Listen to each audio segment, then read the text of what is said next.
What's up, Guardians, and welcome to another episode of One Man's Trash. I've been pretty excited about this one, and I'll show you why in the video. This is the Painted Apollo MSC. Mine has Head Seeker on it and Lightweight, which I'm a huge fan of. I'm also going to be using the Silvered Caracas, which I think looks awesome. I've got the Ambush sight on it with Mulligan and Speed Reload. It's actually a lot of fun to use. It fires really, really fast. And then finally, the Bronzed Thutmose. This one has crowd control and fitted stock on it, and it's really comparable to an Against All Odds. And as you saw in the intro clip, it does do work. And here you see the Caracas at work. It fires super fast. Now the impact isn't that high, but it's so easy to use. It feels really, I don't know, agile in your hands, and so it's pretty easy just to quick scope in and you know, pop off some headshots real quick. Now the Apollo, the reason why I'm kind of excited about this One Man's Trash is because this weapon is fantastic. I ended up actually, I enjoyed using it so much that I actually took it up against a full team from Rec Nation and won. It's just a blast to use, and it's super easy to use too. It fires decently quickly. It has a great impact on it, relatively speaking, and it's kind of comparable to like a Syzygy.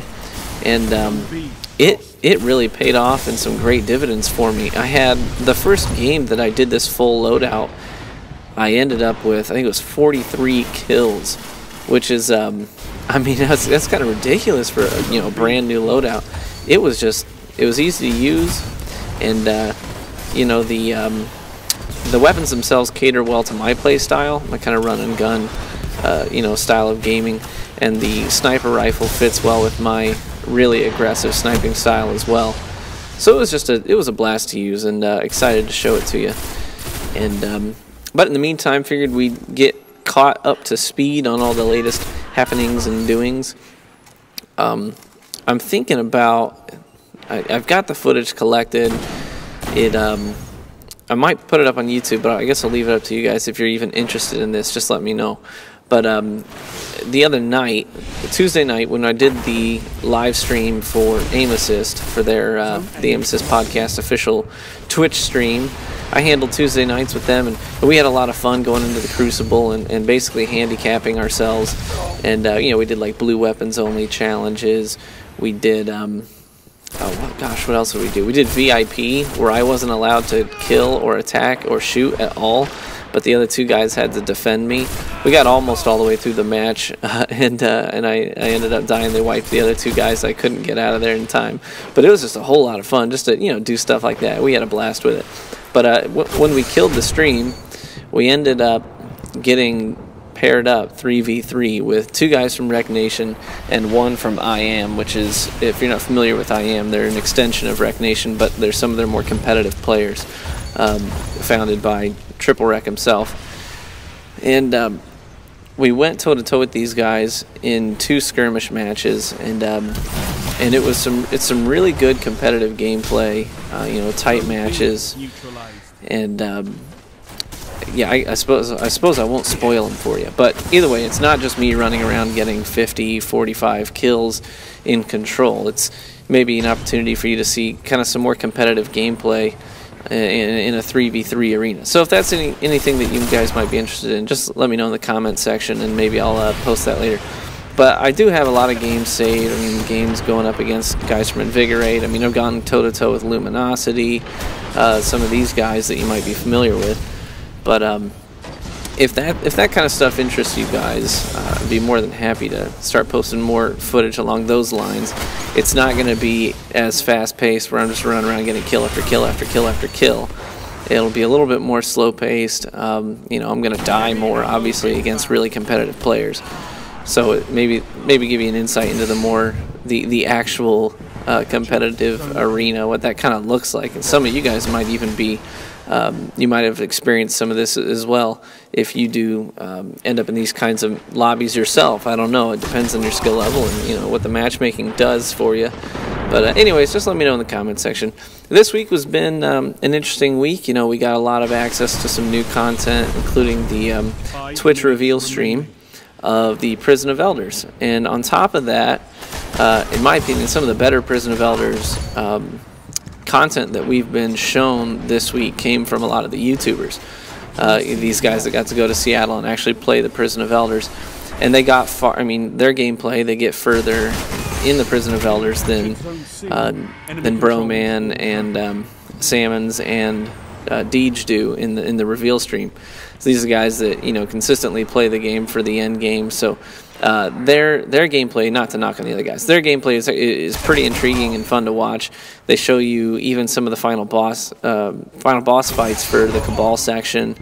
You know, check out Bife, his channel. He'll show you some of that. But yeah, so if you're interested in seeing some really good gameplay of Prison of Elders, feel free to check their stuff out. There's only so much that they're allowed to share with us, so they can't share with us how the reward system works. You know, when you come to the end of the Prison of Elders and you kind of beat your challenge, they haven't been able to share with us how you get your rewards and what those rewards look like yet. So it'll be interesting when the DLC actually hits and we get to experience that for ourselves. So they're not spoiling everything for us, but they are giving us a little bit of a taste of what it's going to be like. So it was fun to see some of this content this week. If you're not familiar with the Prison of Elders, you haven't seen any of the content, basically what you have is a series of sort of almost comparable to like the Strike playlist, where you can select the difficulty, and the base difficulty level is at level 28, I believe. Correct me if I'm wrong. Level 28, and it has matchmaking. So you can go in there solo, get match made with a couple of other players, and you can run that as many times a week as you want. Now the other tiers, like level 32, level 34, and level 35, those you can complete each of them once a week for rewards. I'm sorry. No, that's right. But the level 32 and the level 34 playlists, those rotate weekly, so you won't be doing the same challenges in those slots each time that you go in there. So it'll be different. You'll go up against maybe 1 week it's Cabal and Hive, and the next week it's Vex and it's Fallen. So it all just depends on the week and what they rotate in and out. So that'll be interesting to see that. Now the level 35 challenge never changes, they said. That one is going to be static. It will stay the same. But obviously the level cap in House of Wolves is 34.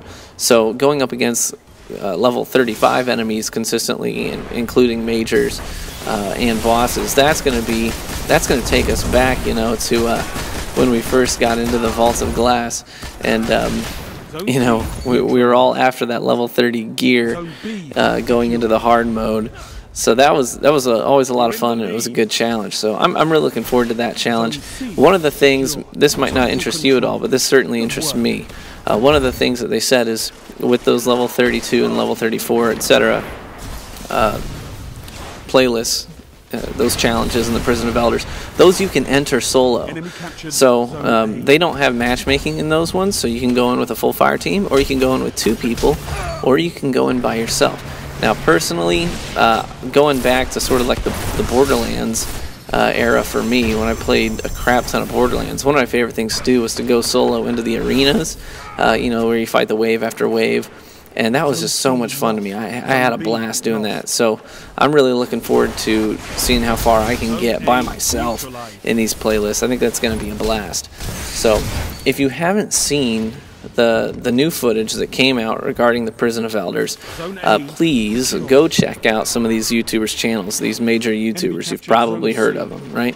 Go check out Dado, go check out Bife, go check out 5000 Watts and Mesa Sean and More Console and Planet Destiny. These guys are, you know, oozing out their ears with new content for you. So make sure you go support them and check it out, and see kind of what you think of that gameplay. And again, not knocking on the gameplay that we got in the reveal stream, but it did kind of look like Broman was shouldering most of the weight there. So maybe in some of these other videos, you'll be able to see what it's like when the full team is really, you know, going at it hardcore. So that'll be a lot of fun. You know, the other guys admittedly said that they're not the greatest players in the world. They just they help make the game, and that's it. So that's all good and dandy. Well, I hope you enjoyed the One Man's Trash. Look out for these weapons. They're pretty fantastic. And make sure you tune into the Aim Assist podcast official stream on Tuesday nights at 10 o'clock if you want to catch me and some of the Resolute guys having some fun in the Crucible. Thanks, guys. We'll see you later.